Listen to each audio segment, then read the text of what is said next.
Жительница села Той-Тобе Джанкойского района Галина Науменко каждый день в обед открывает сельскую библиотеку. Галина Леонидовна работает в ней с 1985 года. Это получается уже 39-й год. В этой библиотеке я всего лишь второй библиотекарь. Вон у меня там на полочке указано. Первый библиотекарь. Я вот после нее заступила и пока еще работаю. Галина Науменко старается проводить различные мероприятия, пополняет фонд библиотеки, организовала этнографический уголок, экспонаты для которого собирала лично. Работы много, дети приходят, взрослые не так часто ходят. Дети любят, приходят просто так посидеть, приходят шашки поиграть, книжки поклеить. Детская площадка рядом, я вышла. У меня мероприятие, пошлите, проведем.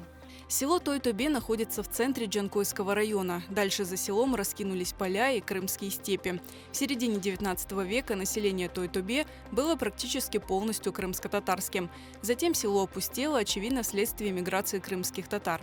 После депортации Той-Тобе переименовали в Ковыльное. Сейчас здесь проживает около 400 человек.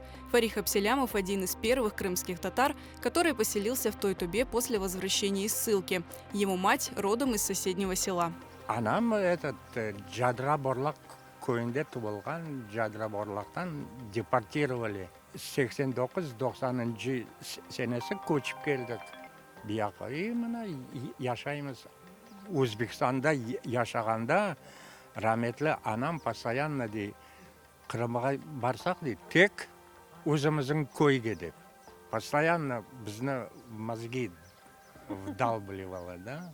Қиналдық, ну вот енді Аллаға шүкір, мына яваш-яваш, в общем, приходим в себя. В 90-е годы в селе насчитывалось около 100 крымско-татарских семей. Люди организовали место под мусульманское кладбище, выбрали имама. С помощью сельсовета в одном из местных домов открыли мечеть, которую облагораживают своими силами.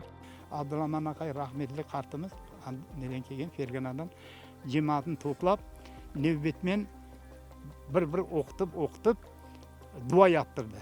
Әрбір кішінің үйінде очередьна, істеген кішілерді. Әрбір дуада рахметлі Абдураман Ақай айтайдылар, мына Рифат балам, бұл дуада келгенде сен бір сүрені ezberlеп кел.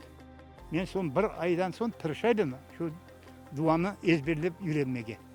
Ана ондан сон маға қалды имамлық.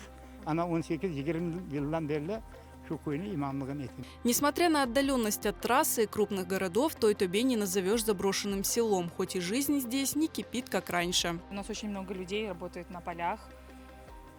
Из таких прям, что госучреждений, да, у нас вот ФАП есть, сельский клуб, есть сельская библиотека, в клубе у нас еще есть вакансии. Молодежь есть, молодежь, основная часть, она разлетелась, она по городам работает. Адамдар основной бында оғыраша өздерін бір сой кішілерде малынан. Бір сойлары өзін огород бар, бизнеслері бар, шептады сачқандар, саттары бар. Но енді баштағысында іші жоқ бұнда. Башта совхоз яқшы еді.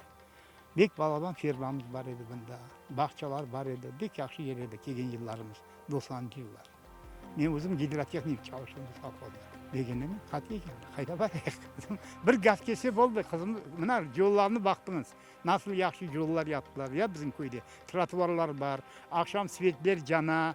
Недавно в селе поменяли водопровод, и теперь местные жители ждут только газ. Сейчас приходится покупать уголь. В Той-Тобе живут трудолюбивые люди, не привыкшие жаловаться. Многое в селе они делают своими силами, считая, что облагораживать нужно каждый уголок своей родины.